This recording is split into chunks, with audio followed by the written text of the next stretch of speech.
Welcome to Talking Tudors, Sarah. How are you? I'm very well, thank you. Thank you very much indeed for having me. Yes, I'm very excited about our podcast recording. So, maybe a good place to begin is you just telling us a little bit about your very long association with one of my favorite places in the world, Hampton Court Palace. So, when did you first become interested in the palace and its history? I'm a local girl. Um, so the palace has just always been there, as has Windsor Castle. So I was born and brought up in Runnymede. So if any of you have ever heard of the signing of, or Oh, sealing, I should say, the sealing of the Magna Carta.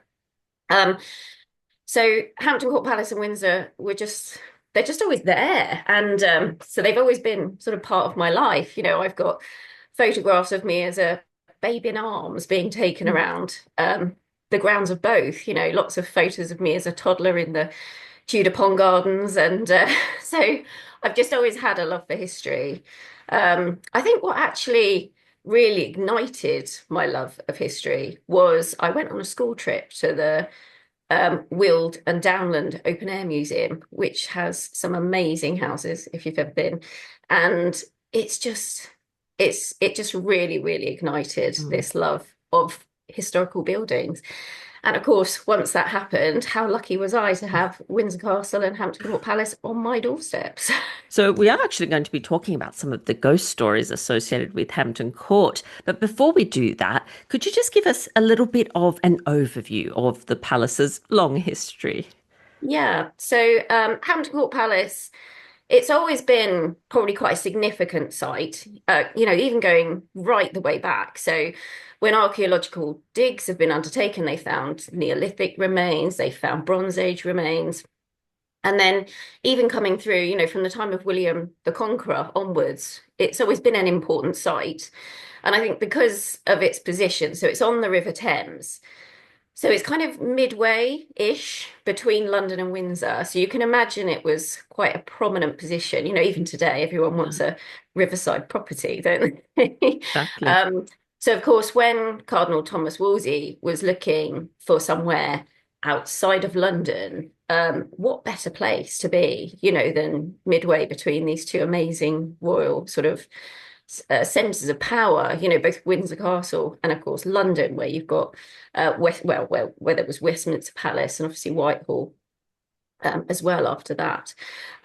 So when Wolsey decides that he wants a sort of countryside residence, shall we say, he signs a lease with the Knights Hospitaller of St. John of Jerusalem, who actually owned the land at the time. And there was already a big grand manor house there, which had been lived in by Giles Daubeny. He had been renting the land from the Knights Hospitaller. And Wolsey begins to build this amazing palace. Now, of course, when Wolsey falls from favour, shall we say, Henry takes over the works at Hampton Court. Yeah. And then he, shall we say, persuades the Knights Hospitaller um, Yes. to do a land swap. So, of course, he then takes ownership of Hampton Court and it becomes Crown property. And Mm. it has always been, Crown property since that day to today. So Henry VIII is the first monarch to live there. Um, but it was then used by every subsequent monarch until George III, because George II was the last one to use it as a royal residence. Again, George III much preferred Windsor Castle. And he's also the one who's responsible for buying Buckingham House, which his son then developed into Buckingham Palace. So it was at that point that Hampton Court Palace became something that we call grace and favour. Right. And this is where it's a bit difficult to explain, but in a nutshell, if you had done something great and good for the country, um, or you had died in service to the country, then your widow or yourself would be eligible for applying for a grace and favour apartment. So your application would be, tested, shall we say. And if you were lucky, you were given an apartment at the palace. The apartments they were amazing, but they were really difficult to live in at the Yeah. same time. So, they were between there were around about 70 apartments on average, but they changed. Some apartments got increased, some got carved, etc. And the largest apartment was 46 rooms. But where Wow. you think it's nice to have an apartment of 46 rooms, you've got to heat it. And Mm. remember, you remember you might be, a widow who Mm. is a little bit strapped for cash, so we say. So some of the apartments were amazing, if you had the money Mm. to sort of keep up, for the upkeep, etc.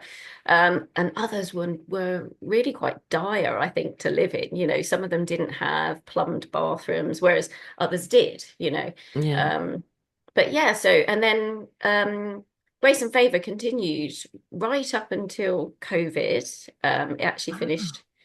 We lost our last two Grace and Favour residents during COVID, but of course now it's just, and it has been since 1838, this amazing Mm. visitor attraction. So we have visitors from all over the world, lots and lots of school children, lots and lots of school groups. And yeah, it's just an amazing place to be. It's one of those places that during the day it's this amazing, happy atmosphere, filled with laughter. And that's what it was built as. It was built to entertain. But, at night, it does take on a very different It, atmosphere. it does. I have had the pleasure of walking around there at night, and it is a different, sort of like a different place, it feels like, doesn't it? It's quite incredible. But I wanted to also ask you about the Great Hall because I know you have a particular interest in that space, which is, I have to say, I think possibly my favorite part of Hampton Court, although I love Yeah. lots of, depends on what day you ask me, but today it's the Great Hall. So can you tell us a little bit about the history, the design, and maybe talk us through those windows as well, magnificent windows that depict some of the queens. Yeah, so I'm really pleased that you like the Great Hall Oh, I love because the Great I love the Great Hall. People always say to me, "What's your favorite space at the Palace?" And there are a lot of spaces I Hall. I love, know. Yeah. but the Great Hall is one of them. When you walk in, you can just imagine Mm. what it would have been like, nearly 500 years ago. So the Great Hall is the sort of large, in a way, it's like an entrance hall. Yeah. So if you had arrived as a guest at the palace, the first room of the king's you would have seen was this amazing hall, and it is built to create this wow moment. And essentially, it was built by King Henry VIII, sort of in a way for Anne Boleyn between 1533 and 1536, because when he built it, they filled it with both Henry's and Anne's badges, and a lot of Anne's badges survive to this Yeah. day. So there's a couple of her coats of arms up in the roof. There's also many, many falcons, which I'm sure, I believe you've probably had Tracy Borman on talking about the Yeah. falcons. They're amazing. And there's also some of her initials as well. And of course, originally it was filled with stained glass. Now, we know that Henry VIII's stained glass artist was a gentleman called Gallion Home. We know how many windows he produced. We would know how much he was paid for them. And we know what they contained. So the accounts records say that they were filled with the coats of arms for both the king and the queen, and royal beasts and badges as well. And we know that there were more than 30 coats of arms, and there were 46 badges. Unfortunately, none of that Mm. stained glass survives. Now, it's a bit of a mystery, really, as to when the stained glass disappeared.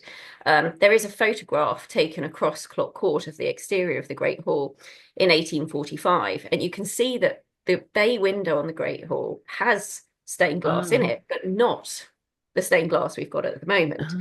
Oh. Um, I have come across three properties, one of which claims to have the stained glass from the Great Hall, and two other properties which have matching stained glass. Mm. And when I first started working at the palace, sort of 17 years ago now, I kind of tried to establish that this really was Hampton Court stained glass. Unfortunately, the paper trail went very, very Mm. cold. Mm. So I have left that with the curators. Hopefully, one day we might be able to Mm. find out what happened to that stained glass. But the stained glass we have today dates from between 1840 and 1846. And, people, when I first started working there, I'd hear people going, oh, well, that's just Victorian. Yeah, just. But, which used to drive me a bit. But anyway, I absolutely love the Mm. stained glass because it's designed by Thomas Williman. who was one of our preeminent stained glass artists of the day and designers as well. You see his work everywhere. So not only is it in the Great Hall at Hampton Court, it's also in St. George's Chapel in Windsor, many, many country houses. If you go to Stratford upon Avon, you'll see some of his work at Charlecote Park. It's everywhere. So what he did was, obviously, he looked at the original records, which stated that it was beasts and coat of arms. So he decided to sort of replicate it, but at the same time, give us Henry's story. So you can see where he's gained inspiration. I'm sure you've probably seen that painting of Margaret Beaufort, where she's kneeling in prayer, Yes. and Yeah. behind her there is a stained glass window. So you can see that some of our stained glass windows are very similar to this painting. So you can sort of see where he may have gained inspiration. So the east window, which is where the sun rises, that actually takes us through Henry VIII's ancestry from Edward III on both the Yorkist side and the Lancastrian side. So if you look at the east window, you'll see Henry VIII in the top centre, sort of issuing, sort of emerging from this Tudor rose. But directly underneath him in the bottom centre, you'll see what's called a stock, which is a cut-off tree stump. And that has the coat of arms on it for Edward III. I should say Edward III used the stock as one of his emblems, but you can kind of imagine it as being an image of his family, because obviously it's cut off, so it's already a tree stump, it's been cut down. So perhaps that represents the Black Prince, who's the rightful heir. It has 4 branches coming out of it. So one has sort of withered and died, and again, it's been cut off. The other one disappears out of sight down the bottom. But then you have these 2 branches coming out of it, and they sort of weave and wind their way up to Henry VIII at the top. So the one on the left-hand side, as you look at it, it weaves its way through lots and lots of red roses, which are, of course, the roses for Lancaster. And as you go along it, you'll see coats of arms. Mm-hmm. So obviously, the first one is, the Duke of Lancaster. And then the last one is, of course, Henry VII, before you get to Henry VIII. If you look at the one on the right-hand side, it winds its way up through lots and lots of white roses. So obviously this is York. And again, you have the various coats of arms. So the first one being the Duke of York, the last one being, of course, Elizabeth of York. This is Henry VIII's mother. And there are lots and lots of other badges as you weave your way through it. So, of course, on the Lancastrian side, you've got the white greyhound for Richmond. You've got the daisies for Margaret Beaufort. You've got the red dragon for the Tudors, and the portcullis, of course. Whereas on the right-hand side, as you look at it, on the York side, you've got the white lion. You've got the white falcon in the fetterlock. You've got the white rose on Soleil as well. So I absolutely love it. It is the most amazing stained glass window. And above that, you've got the 4 lands, if you like, that Henry VIII rules over. So there's just these 4 little lights at the very top. A window is what we call a light. And so up there, you've got the Kingdom of France, because, of course, Henry VIII still ruled over France, in his mind. In his mind. But no, he did. At that point, we still own Calais and the surrounding lands. You've got, obviously, England. You've got the Lordship of Ireland, and you've got the Principality of Wales. Mm-hmm. Now, of course, that's where the sun rises. So it's telling us how Henry VIII came to the throne. The sun then moves around the south of the building. So the first sort of window, if you like, that it would hit, well, not that the sun would hit, but that you could see the sun through, would be the bay window. Mm-hmm. So at the very top of the bay window, you've got Henry VIII and Jane Seymour. And of course, as far as Henry's concerned, Jane Seymour is his first wife. Yes. He's annulled the 2 marriages before. So this is why we always see Jane Seymour. You will hear people saying she's the favourite wife. Personally, I don't like that. But she's definitely kind of the most important. She is, as far as Henry's concerned, she's the first wife. She gives him a son. Underneath that, you have Cardinal Wolsey. So you have the bishoprics that he was granted. So, Durham, Lincoln, Bath and Wells, Winchester. And at the very bottom, you've got Wolsey's coats of arms. So you've got his beast, which is the griffin. You've got the pre-Reformation coat of arms for York. You've also got his personal coat of arms. And then, of course, you move further along the south.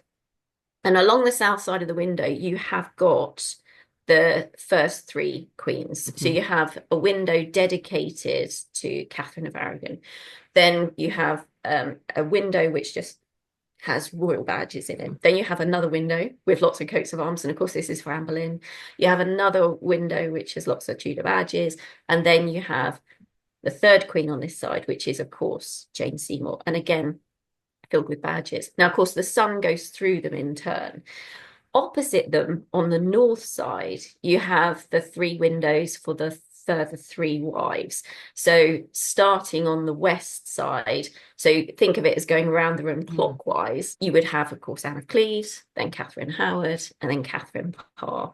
Now, what Willimant has chosen to do is to show how each wife, or queen, we should say, is actually descended from Edward the First.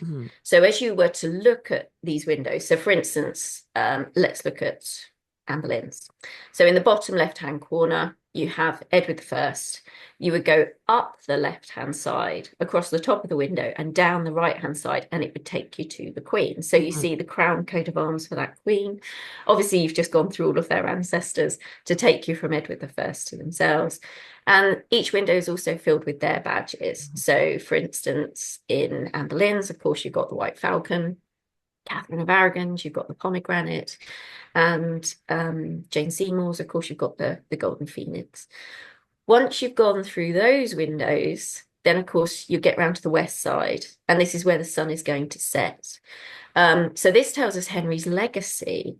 Now, at the very top, you have another four lights. Remember those four little windows?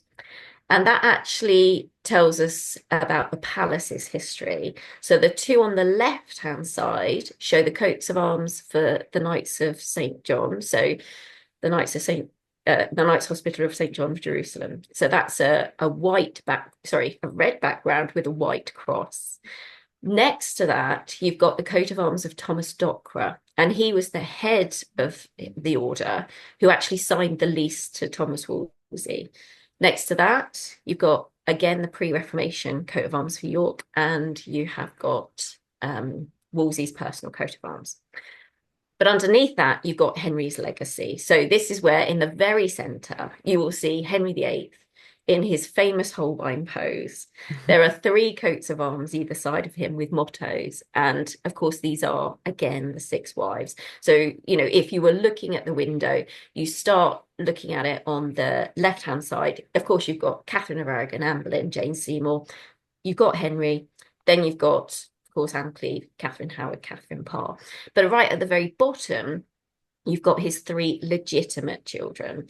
So, and they are in the order that they ruled. So again, starting on the left-hand side, as you look at it, of course, you've got Edward. In the centre, you have Mary. And in the bottom right, you have Elizabeth. So, of course, as the sun actually sets in this window, the very last coat of arms that the sun will go through is Elizabeth. And of course, it sets then not only on the window, but on the Tudor rule as well, which I just think it's amazing. I absolutely love it. And like I say, so when when I first started working at the palace, and people would just say, oh, it's just yeah. I'd be like, no, it's amazing. Wow. I absolutely love it. Incredible. What an incredible story. I've never looked at it in such detail. So the next time I'm there, I'm going to have to spend much more time looking around so I can remember everything you said. That is amazing. It is a visual feast, isn't it? It is just absolutely stunning, and gives you a sense, I think, of what was there before, although we sadly have lost all the glass, but it must have been spectacular. I love that.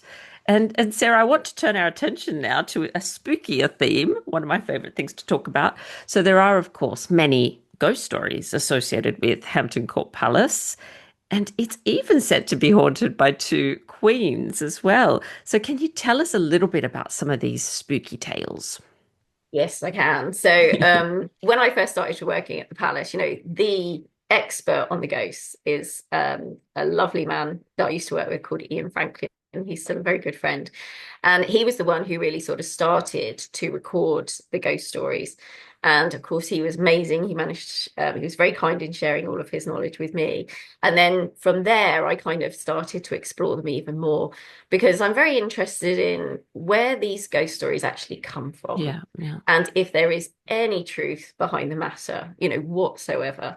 Um, and it's always quite interesting to sort of see how these ghost stories might have Mhm. started as one tiny little, oh, I might have seen a ghost, to suddenly becoming this full blown, it's Catherine Howard. And, Yeah. so it is quite interesting. So I hope I don't disillusion anyone by discounting some of these ghost stories. Now, you've mentioned two queens, and there are actually stories about three of the Ooh. queens. So the first queen I'm going to start with is Anne Boleyn. Now, people do say that obviously Anne Boleyn haunts many places. Yes. Um, she Very certainly busy. seems to get around. There's a story of her haunting at Windsor Castle. Yes. Um, Yes. but the one of her at Hampton Court Palace, I don't believe it, unfortunately. Um, so there is a story that goes back when one of the Grace and Favour residents, and this is Lady Olive Baden-Powell. So she lived in apartment number 18, and she wrote her autobiography from her rooms. And in the autobiography, she talks about how one day in October, 1st of October, Oh, there you go. 1945, she actually had a friend come to tea, and this is Lord Dowding, who very high ranking within the military, but he brought a friend with him who claimed to be a psychic, and they held a little mini seance. And her diary, I've got her diary entry here, so I'm just going to read it to Yes, you. please. So she says, "My bedroom at Hampton Court adjoins the Great Hall. I do know that psychic people have found my apartment peopled by ghosts. I see an interesting entry to this effect in my diary from October the 1st, 1945. And she says, Lord Dowding comes to tea and brings LL with him. And then she's put in brackets here, Mrs. Hunt. Mhm. She at once feels my own darling's presence. So, of course, this would be her husband. Uh, She says, but also Queen Anne Boleyn. She used my little turret room at the end of my bedroom as her secret praying room. She sees the Queen, who is beautiful in the room. Now, the thing is, of course, we know where Lady Baden-Powell's bedroom was, and it's actually the buttery. So if any of you have visited oh, Hampton Court, if you're coming to visit Hampton Court, you come up Anne Boleyn stairs yes. from base court, Yep. and you're in a tiny little area behind the screens. So on the right hand side is the Great Hall, but on Yep. the left is a little door, and it's actually the film room. So it's where you watch a Yes. little Yeah, yeah. introductory film. So that was That was her that room. was that was Oh her my bedroom. goodness. So this was her bedroom in the Grace and Favour period. Now, of course, the thing is that little turret door is still in the corner, and so you sort of think, well, why would Anne Boleyn's ghost be seen in the buttery? Because obviously the buttery was not where they made butter. No. The buttery was where your butler kept the butts of wine and beer for serving from during the meals. Mhm. So when the big meals were going on in the Great Hall, the butler would have been going in and out and getting more wine and ale and what have you. So personally, I just don't think Anne Boleyn would ever have What's she gone. doing in there? So yeah, so why would she have a secret praying room in the bar? Mm. No. So that story, I'm not overly keen on. But like you say, we do have two other ghosts which are said to be queens. So the first of these, I'm going to do them in order. So the first of these is Jane Seymour. Mhm. Now, as I'm sure most people are aware, Jane Seymour gave birth at Hampton Court Palace. Now, you will know, I'm sure, that back then you had to go into your confinement, usually for about a month before the baby was due. So in September, she would have gone into confinement. And then everyone's just on tenterhooks, really, Yeah. waiting for this baby to arrive. And, we picture Henry VIII pacing up and down the door, but actually he might not have even been there. The records tell us that somebody fairly local in Hampton actually got the plague, they think, Uh, and died. So he actually left Hampton Court. He left Jane there on her own. Well, not on her own. Obviously, she had all of her ladies with her, but he actually went off. And so the records vary. Some say he was at Esher Palace, some say he was at Oatlands Palace, so we're not sure. And then, of course, she goes through this horrific labour, 3 days and 2 nights. And of course, because her rooms that she was having decorated weren't ready, she actually gave birth, we believe, in Catherine of Aragon's rooms, which are overlooking Clock Court. Now, of course, she gave birth on the 12th of October after this horrific 3 days and 2 nights of labour.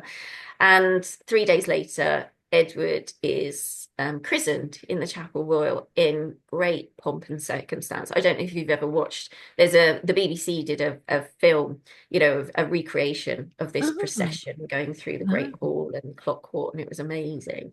Jane seemed fine at that point. This christening was amazing. Lady Mary took place. She was obviously one of the godmothers, and even Elizabeth, the Mm. little Elizabeth was brought in, and she carried the chrism cloth.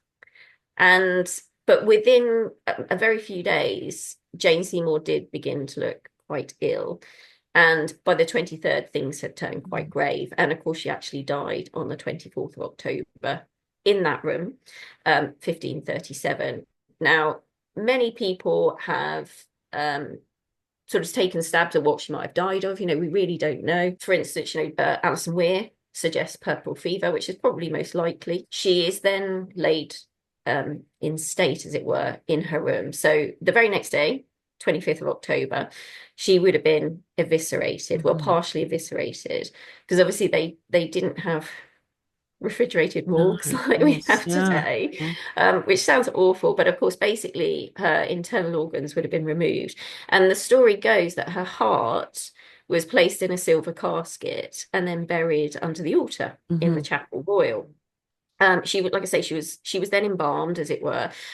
She was laid in state in her room. She was dressed in this beautiful robe of gold. She had jewelry placed on her, and even a crown apparently was placed above her head. Now, the following day, on the 26th of October, she was then laid in state in her presence chamber, so that, of course, people could come and pay their respects. And then she was taken down. And on the 8th of November, they left Hampton Court Palace to go to Windsor. And of course, once she's arrived at Windsor, she then is laid in state in the chapel. So that's on the 10th. And then on the 12th of November, she is buried. I'm sure most of your readers are probably aware Henry VIII was planning a grand Hmm. tomb at Windsor. So he and Jane would have been placed in that eventually. But because, of course, it's not done yet, she is placed in a temporary vault. And of course, she's still there Still there. because Yeah. when Henry dies, he joins her in the temporary vault. And none of the three children actually finish this tomb. The only one who makes even an attempt at it is Elizabeth. She moves all of the components there because, again, records are a bit grey, but we think it was probably being made in Westminster. And then Elizabeth moves the components to Windsor. She just never actually erects it. So poor old Henry VIII, and Jane, they never actually get this grand tomb. But it would appear that the stories of a haunting actually start quite quickly. Mm. And again, we've got various records of Jane's ghost. Now, the first one to see her is actually Lord Herbert. So this would have been we believe, in the Elizabethan period. Wow. And he says that he witnessed Jane's ghost coming downstairs. And he just says that she looked extraordinarily beautiful. Mm. And from there, this story has come along that she descends the stairs Mhm. wearing nothing but her nightgown, her long blonde hair loose about her shoulders, and she carries a lighted taper. So like what you would use to light a candle. And the flame on the taper never extinguishes, it never flickers. And people say she descends the silver stick staircase, Mhm. which is the staircase from her rooms, and she will walk the whole way round. She'll go round Clock Court as though she were looking for something, and then she will go back up the staircase. Now, this is described in the Victorian period. Well, so sorry, for those of you that don't know what the Victorian period is, that's the 1800s, but also in the early 1900s as well. And we have got one record, which was written by Mrs. Catherine Tucker. And Mrs. Tucker tells us that when she was a resident there, her servants left her on one occasion because they saw a tall lady dressed all in black with a long train and a shining light on her face. Now, she came through the Queen's Gate, which is the door at the very top of the Silver Stick staircase, but the door neither opened nor shut after her. And she held a taper in her hand, and she seemed to glide down the stairs. So, now we started with, Jane Seymour wearing this white dress. Now suddenly in this record, she's wearing a black dress. Now, one of my colleagues did also see a ghost on the Silver Stick stairs. So this was one of my old managers. He's very, very sensible. And he was actually unlocking the rooms ready for the visitors to come in the morning. And he said that when he unlocked the door and opened it, he saw a small figure standing about halfway up the stairs. So someone who was quite petite. And he said that the dress was a sort of a brownish reddish color, and that she went up 2 steps and then she simply vanished before she reached the top of the staircase. So now we've had a ghost who's wearing white, we've got a ghost who's wearing black, and we got a ghost who's wearing a reddish brown color. So the question then is it the same ghost? Yes. Or is it, is it 3 different ghosts? As I said, Jane never actually got, this grand tomb, and the story of her haunting the staircase has built up and built up. Now, obviously, we do tell the story on Ghost Tours, and we do talk about her. We stick with her in white, so we just talk about her. We ignore the reddish brown and the black. We perhaps they're two other people, 2 other ghosts. And of course, the thing is, we always say, well, when she's walking around the courtyard then, and she looks like she's looking for something, we automatically assume, well, maybe she's looking for Edward, maybe she's looking for her son. But also, is she looking for her heart that was left behind? Oh, poor thing. In the chapel at Hampton Court? We just don't know. So that's our first ghost. That is, I love that. Yeah. I'm going to leave you to sort of decide whether or not you believe that one. The next one is, of course, Catherine Howard. Now, it's another story that's got quite kind of blown up, if you know what I mean. As you're all aware, she married Henry VIII, 28th of July, 1540, and she was much younger than him. We have to remember she was probably, we're not sure, but we think maybe 17 or 18 years old. We know how old he was. He was 49, so he is probably more than 30 years her senior. And it was in the summer of 1541, they'd gone on their royal progress, and they arrived back at Hampton Court Palace in around about the last week of October of 1541. Now, it's at this point that, of course, John Lascelles approached Thomas Cranmer, because his sister Mary had told him that perhaps Catherine had not been particularly chaste whilst in her step-grandmother's household, the Dowager Duchess of Norfolk. So it was actually on the 2nd of November that things happen. So 2nd of November is, of course, All Souls Day. It's the Day of the Dead. Yes. So the King and Queen would have processed to chapel, because remember, we're still a Catholic country. People do think of Henry VIII as being this Protestant reformer, but he's not. If you ask Henry what religion he was, he would say he was an English Catholic. It's different to being a Roman Catholic, but they probably still would have celebrated it as a high day. So from what we can sort of tell from the records, he and the Queen, Catherine, probably would have processed out of the private apartments across the great watching chambers that everyone could see them in their finery, down the short gallery, and into what we call the long gallery, which is the first floor outside the Chapel Royal, so the royal pew. And it's here they probably would have said goodbye to each other, because back then the men and the women, high ranking, they didn't sit together. So we know that Henry would have entered into what he called his holy day closet. It's what we today call the royal pew. It's the balcony looking into the chapel. And Catherine would have entered hers, which is just 2 doors along. Now, it's when Henry enters this room that, of course, he is confronted by Thomas Cranmer. Now, whether or not Thomas Cranmer put the letter on Henry's kneeler as he knelt down, whether or not he handed the letter to him, we just don't know. But essentially, this letter accuses, Catherine of having this sort of unchaste past, shall we say. And upon reading it, Henry's furious. He doesn't believe a single word of it. He thinks it's this nasty, malicious lie. So he orders the council to investigate it secretly because he doesn't want Catherine to be upset, by these nasty rumours. And of course, they question Francis Derham, who is the man who is accused of having had this relationship with Catherine in the past. Without going into it in too much detail, obviously, he kind of admits that, yes, they did, because it was long before she married the king, so surely it probably shouldn't so really. But of course, he now points the finger at Thomas Culpeper, and Thomas Culpeper is also questioned. So this information is brought back to Hampton Court Palace and given to Henry. And on the 7th of November, he agrees for Cranmer, to question the Queen.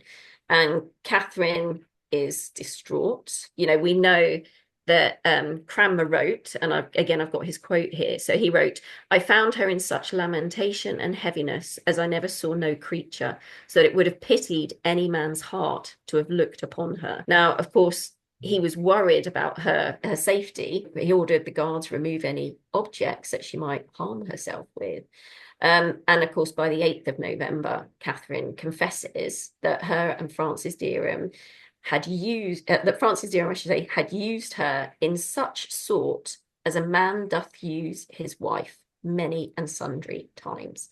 So of course, Catherine is now going to be charged with treason. And on the 14th of November, she is moved to Sion Abbey. However, before she is moved, there is this legend that she broke free from her guards and managed to run along the gallery. Now, again, some people have dismissed it as never having happened. I always think that there is a possibility it could have happened. I don't think she actually would have been running to Henry, though, because just beyond the door to where Henry might have been at prayer, if he was there, which I don't think he was, is the council chamber. The council chamber, yeah. And if you're going to run to try and save your life, maybe you're going to try and get to, the council chamber. I'm not sure. She could have been running for the king. Maybe she thought he was at prayer. Maybe she was running towards the council chamber. But the legend has it she broke free from her guards and she went running along the long gallery. When she got to the door that led into Henry's holy day closet, his royal pew, it said that she screams, and then the guards catch up to her. And of course, she's taken back to her rooms. Now, there is no contemporary record of this happening. This is important to mention. It could be fiction. But equally, if you were the guards on duty that day, and would you be like, well, it's all right, we caught her, we put her back in her room, no harm done, let's just keep quiet about this, And then maybe 30 years later, a really old ex-guard is perhaps in a pub and he's like, buy me a drink and I'll tell you a story. I'll tell you a good story. And maybe he tells this story of how, it was, of what happened. It is after the event that these stories come up. And I've never been able to find the first trace of this story. So we just don't know when this story of her breaking free from her guard came about. But like I say, it might be that, you just keep your mouth shut if it, exactly. And then it came about later. As you're aware, she's at Sion Abbey. Once the Act of Attainder, etc., goes through, then obviously you're aware she gets taken to the Tower of London and she's executed. But then the legend of her ghost comes back to about haunting this long gallery, which of course we now call the Haunted Gallery. Just to help people along. Absolutely. Now, again, the first sort of written records we've got start in the 1870s. So again, there was this legend, that she would go running along there, she would scream. But it's not really till the 1870s that we actually get proper written accounts by the Grace and Favour residents. So in 1873, Miss Rose Cavendish Boyle, who actually lived in one of the Grace and Favour apartments, she said that she would be woken in the night by a shrieking. So she puts it out to be the shrieking ghost of Catherine Howard. This is what she writes it down as. Now, she actually lived adjacent to the haunted gallery. She goes on to say that, when she was asleep, usually she actually writes here, a profound sleep, she would suddenly be startled by a loud, almost unearthly shriek proceeding from that quarter. And it would be followed immediately by this perfect stillness. Mhm. So that's the first one. Now, she says that she doesn't mention it to anyone because she doesn't wish to cause alarm or lend any encouragement to the idea that the palace is haunted, because at that point they were finding it quite hard to get maids to live in. Right. You know, they were all a bit scared of these ghosts. However, a few years later, one of her friends came and stayed, and her friend got woken up in the middle of the night. So, of course, they compared stories. And then another Grace and Favour resident came forward, and she says she would also hear the shrieking in Wow. the middle of the night. Now, Mrs. Catherine Tucker, again, who told us a little bit of information earlier, she again goes on to write, and again, I'm going to quote her. So she says, "One night, I woke suddenly, feeling that someone was in the room with me, that someone was bending over me.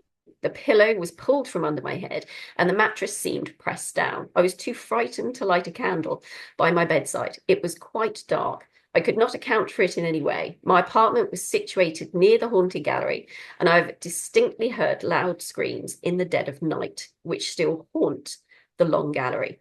Now, she then goes on to say that someone saw the figure. So this is the first sighting Right. Okay. of Catherine Howard. And like I say, this is written in 1873. So she says a tall figure, and remember, Catherine Howard is not meant to be particularly No. tall.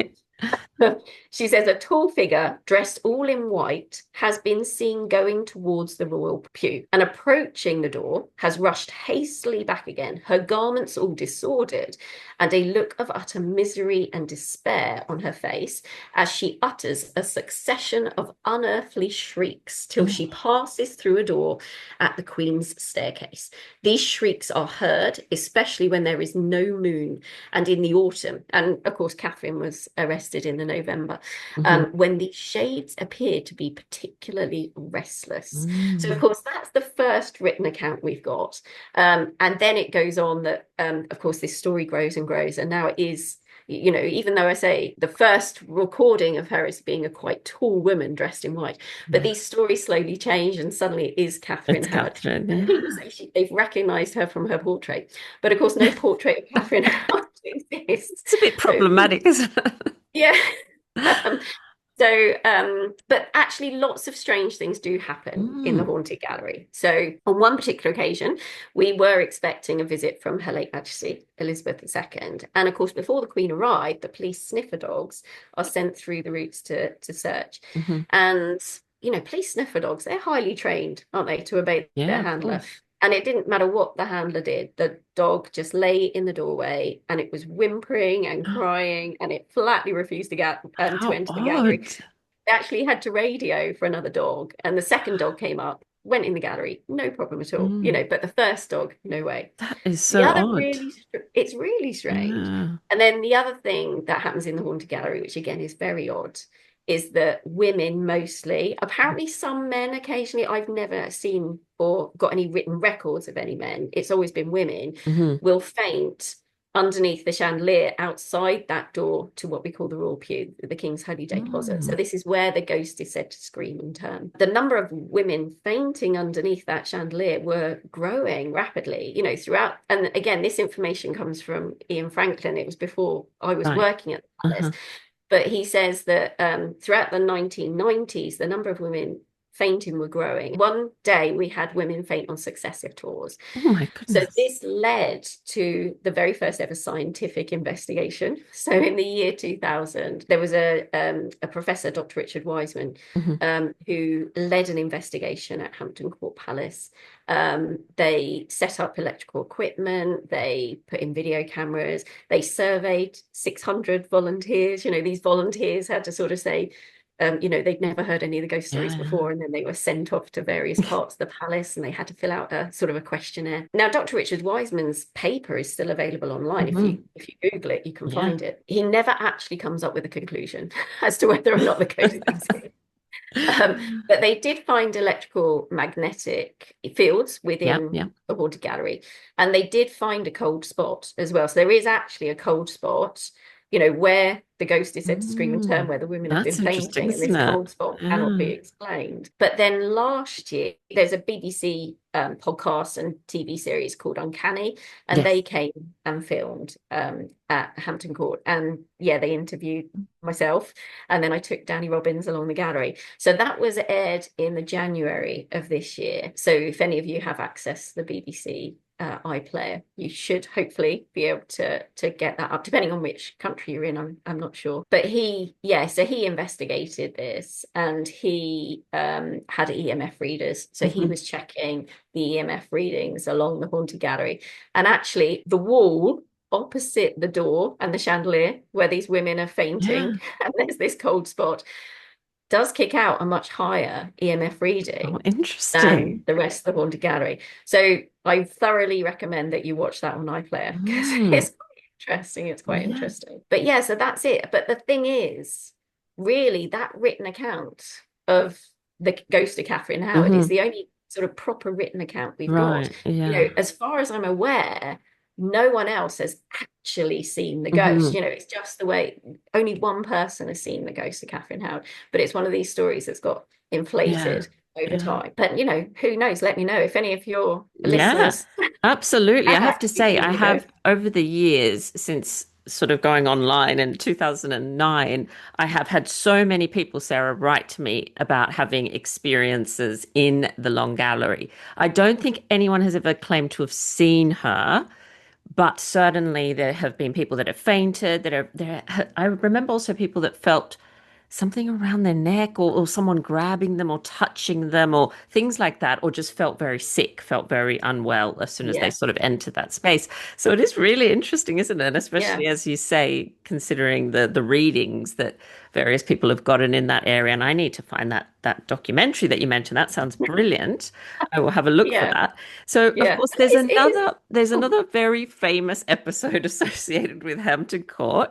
And if you've been, in love with the Tudors for as long as I have, you may remember. And it happened. And this is interesting because we've mentioned October a lot, Sarah. There's been lots of things that have happened in October. This is also October 2003. And some people may remember that the Palace CCTV captured something quite strange, I have to say. And you can still find this little footage online if you Google it. It looks like a ghostly figure that's opening a fire door. Someone, at first glance, you sort of think someone in costume, one of the interpreters. Tell us about this particular incident. yeah, so this is actually really strange. So we had there's a fire door Yeah. which opened up from an old exhibition into the gardens. And this is a modern fire door, with the push bars Yes, on the it. And you push. have to Yeah. push both bars at the same time for it to be opened. So in October 2003, so it was actually the 6th, 7th, and 8th of October. So it was Hmm. 3 days running. And what essentially happens is, we had a really big fire in 1986. So this is why all of these new fire doors and fire alarms, etc., were installed. So if a fire door is activated, you only have X number of minutes, before the fire brigade will Right. automatically Yeah. Yeah. come. So if a fire door is activated, the security team have to rush there, assess the situation, see what's going on. So they got to the scene and so this is on the 6th, on the first day, the fire doors have been activated. They are wide open. No reason for anyone opening them, no indication of why. And these weren't in a public area. So the exhibition, it actually had a long corridor off of it, but that corridor was sort of roped off, it was curtained Yeah. off. It had a sign saying private area, no public access. And it would have been in darkness. The only thing that would have lit it was the green fire exit sign at the Hmm. far end. Um, so it wasn't obvious at all as to who had opened the door. And the doors were closed, the alarm was reset, etc. But the very next day, so the 7th, exactly the same time, early afternoon, the fire door was activated again. So again, the security team races to the scene. This time, they find the fire doors closed again. But again, no reason why they would have been opened. So when they're looking back on the CCTV, these doors have opened all by themselves. Yeah. And then this figure, this tall figure, Hmm. has come along to close them. Now, the figure was quite tall, it had a hood on, a very sort of skeletal face, which is why it got nicknamed Skeletor, because it looked a bit like the baddie out of He-Man and the Masters of the Universe. Yes. Yeah. So the figure was very tall. It sort of, struggled with the doors before closing them. So, of course, this needs to be investigated. But whilst this is happening, the very next day, on the 8th of October, again, the doors are activated at the same time. But again, no figure seemed to open them. The Hmm. doors are still open, but it's all reset. So 3 days running, the door opens. It's only on the middle day that this figure comes and shuts them. Now, of course, there's lots of questions as to who this figure is. Could it have been one of the costumed interpreters? Well, they all denied it because they said they haven't got a costume that looks like that. No one was in that area that Hmm. day. They were all over in the Tudor side of the palace, and when I say the Tudor side of the palace, I mean like the Great Hall and what have Yeah. you. Yeah. And nobody was that tall either that was working that day. So then, of course, you think, well, was it another member of staff playing a trick? No, Yeah. everyone Yeah. totally denies it. Then you think, well, was it a visitor? But obviously, we don't allow visitors to wear costume. But then you think, well, a visitor could have got changed and done Yes. it. But I like to think someone would have seen them. But on the same day that this figure had come and Hmm. closed the doors, it was written in the visitor book that a visitor had seen what they thought was a ghost in the area. Wow. So that kind of led a bit more of intrigue. The palace actually investigated it for 2 months before they released it to the media. And then, of course, once this footage went to the media, it blew Yeah. up. So I remember, watching it on Richard and Judy, in the morning and thinking, oh, um, now there are lots of questions. We Mm. don't know who this figure was. I am more intrigued by the fact that the doors opened for 3 days running, all on Yeah, their own. it's Now, incredible. when you watch the video on YouTube, it's Yeah, quite quick between the doors opening and it then the is. figure Yeah, closing yeah. them. But if you have a look at it, you'll see that one of the doors has moved, and that's because they did cut the footage. But Uh-huh. it was actually a longer gap between the doors opening and this figure coming and Right. closing them. Yeah. And so everyone, yeah, big questions. Who is this ghost? If it is a ghost, Yeah. I'm always more intrigued by the fact that these doors open 3 days Mm. running. If you go on Yeah. YouTube, you'll find lots and lots of conspiracy theory videos. One of them says that they think that somebody built a shelf above the door and then used a broom handle to open. you know, I think we would have noticed someone building a shelf. Yes, And you'd hope so. um, you know, and you can't open those doors with a broom Mm. handle. You've got to hit both bars at the same time for the doors to open. So it, Yeah. it really is a Mm. mystery. It It is a really is. mystery. It I just love cannot it. be explained. It's quite bizarre. Mm. Um, but yeah, no, I like that one. Yeah, that is a good one. And especially as you've said, with the 3 consecutive days of strange things going on, I think that adds to it. And when you Yeah, see something, when you see like a so-called ghost photo or whatever, and you can sort of tell when they're just like, fake or whatnot. But when you look at something that gives you like that weird yeah, feeling where you're like, oh, I don't know about this. That's sort of that feeling that I got looking at that footage. And I yeah, I highly recommend everyone go and have a look so you know what we're talking about. But yeah, yeah, it's good to know that it's been chopped in the middle there so that it was a bit yeah. longer gap. And I'll tell you one more thing about Yeah, that, yeah. Tell me, actually. please. So, one anniversary, myself and my colleague were looking up at the end of the day, and she was stood just in front of the ladies' toilets. And the ladies' toilet door is always wedged open during the day. It has a big wooden wedge in the bottom. Yeah. And we were joking and saying it was a bit of a weird day anyway. And we jokingly said, well, at least Skeletor didn't appear today. At which point, this wooden wedge flew out of the door and the door slammed behind my colleague, like with literally an inch to spare before it would have hit her. And we just both looked at each other. And of course, I instantly thought, oh, a visitor must still be in the toilets and has slammed the door. But of course, yeah, we opened the door, went in, nobody in there at all. And yeah, but this wedge flew out and the door slammed with such force. It was quite bizarre. That is odd. Oh, I love So it. never joke about the ghosts. Never joke. I will never do that. I will never do that when I'm there. And so we've talked about obviously the haunted gallery being, a hot spot, I suppose, for people reporting. Is there any other area of the palace that you feel gets a lot of reports about strange goings on? Yeah, so to be honest, there's pretty much everywhere. Yeah, okay. There's hardly anywhere in the palace that people are like, yeah, this doesn't feel odd. Doesn't feel You haunted. know, um, So I mean, there's two rooms in particular that I do not like going in, Mm. especially at night. So one of them is the Wolsey closet, and the Ah, other one is yeah. within the Wolsey rooms, over on the south Yeah, side of yeah. the palace. You know, when you just walk in a room and you just get this feeling that something really horrible has happened in that room at some Yeah. point. But no, otherwise, there's pretty much, I mean, at the beginning of lockdown, I began to write down all the ghost stories I was aware of, Yeah. and I got to 136. Wow. And I've been given more ghost stories since then. So there is very few areas in the palace that don't seem to have something attached to them.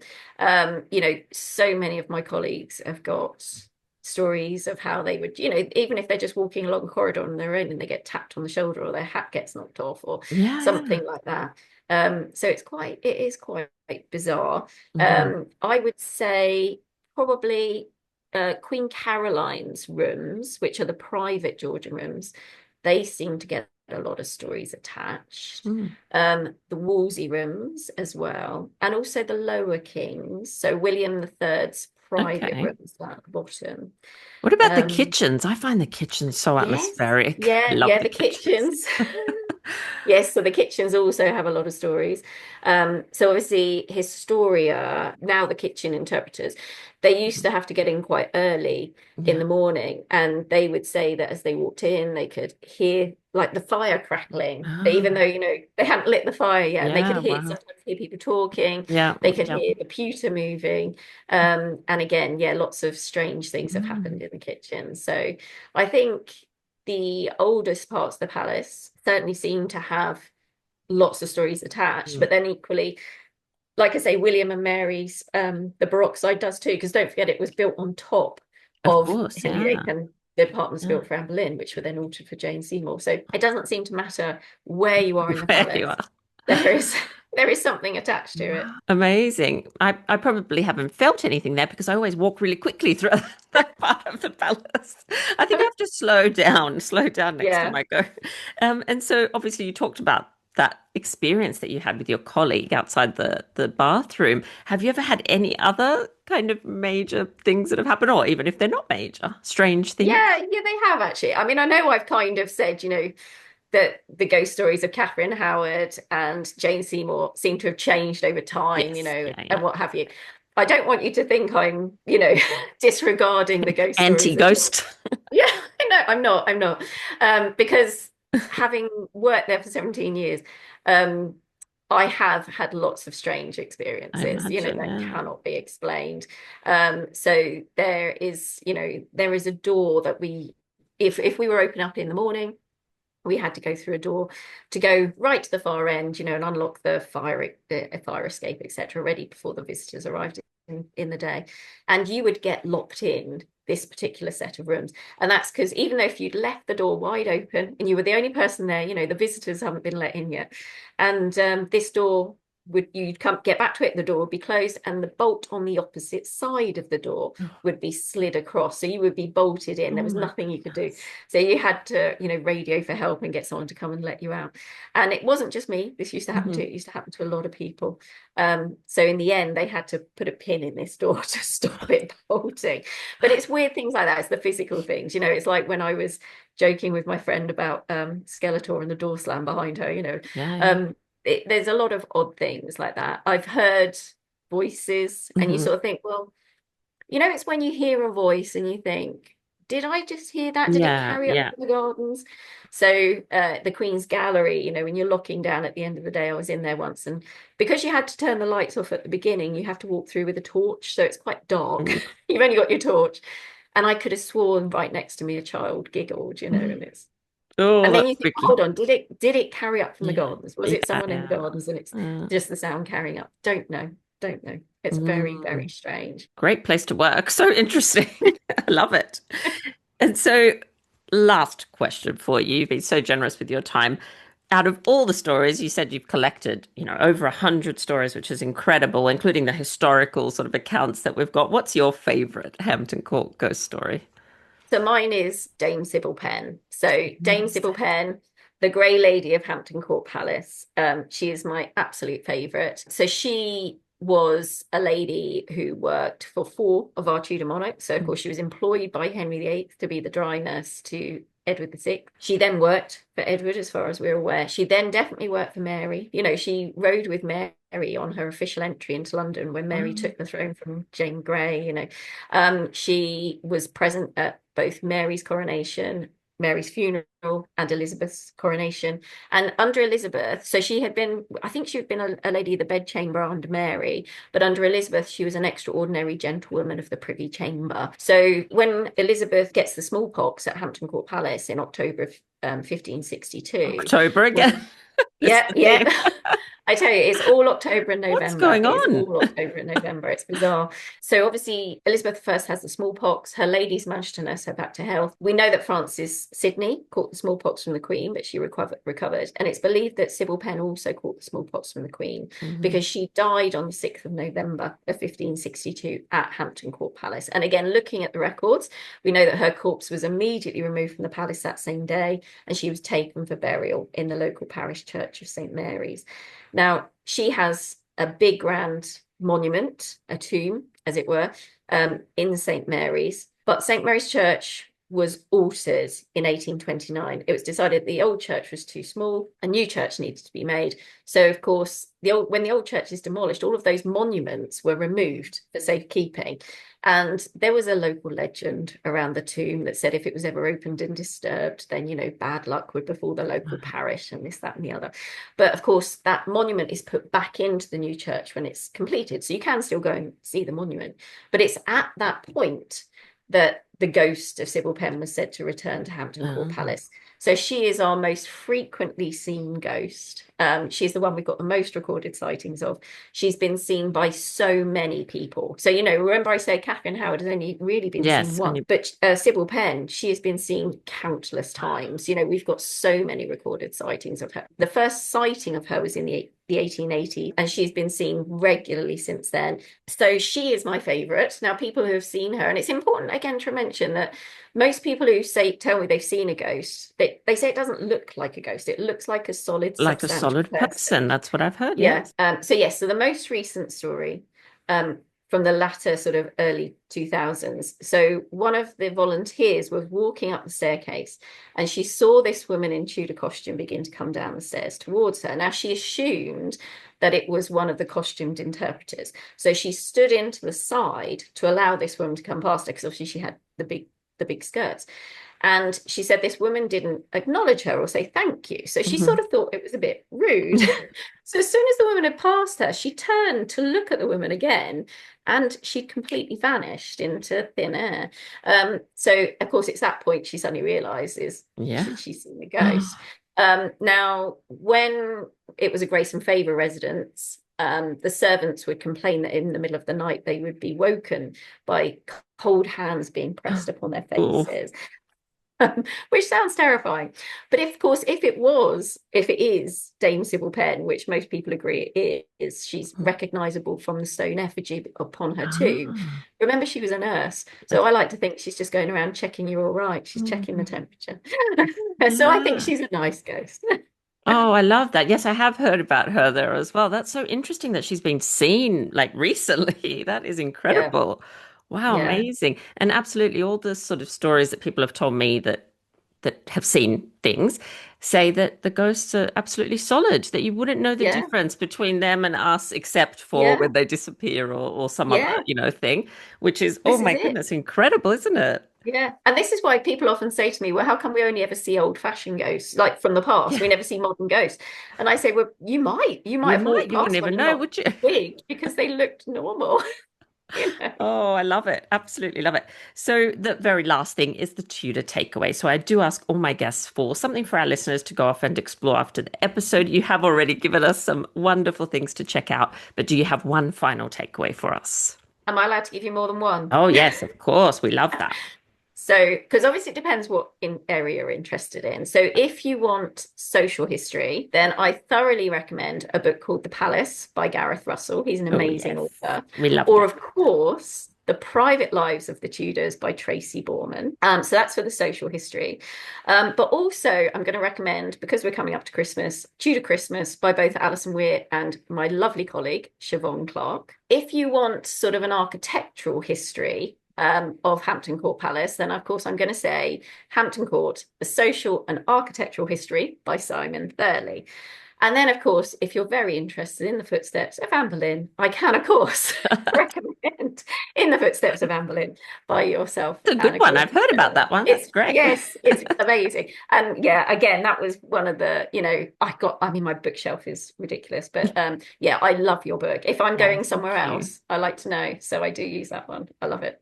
Oh, fabulous. Thank you so much. And you mentioned lots of friends there of Talking Tudors, so I love all of that. And have you ever thought about like collecting all the ghost stories into a book? Yes, I have, but I'm just always so busy. I I know. don't know how anyone has the time to write a book because I I just literally know. never have the time. But of course, it's because I'm always guiding. So yeah, Of if you ever, course. if one of your listeners is coming to the United Kingdom and Yes. wants a guided tour, that's Oh, me. So yeah, Windsor Castle, the Tower of London, Hampton Court Palace. oh, that If you want sounds a guided tour, incredible. give me So a how do shout. they contact you, Sarah? So I'm actually a blue badge tourist guide Uh-huh. and I'm a white badge at Hampton Court. So blue badge, it's the highest level of guiding you can get in the UK. You have all sorts of exams you have to pass. So you can go on a website called Britain's Best Guides Mm-hmm. and obviously just search for me, Sarah Slater. I've also got a website which I share with Siobhan Clark and a couple of others. So we're called the History Guides. You can find us there. Fabulous. And I will add links to those to our show notes so that everyone can find you easily. And thank you so much for taking the time to come on the podcast and share all these incredible stories. It's been such a pleasure to speak with you. Well, thank you for inviting me. Really enjoyed it.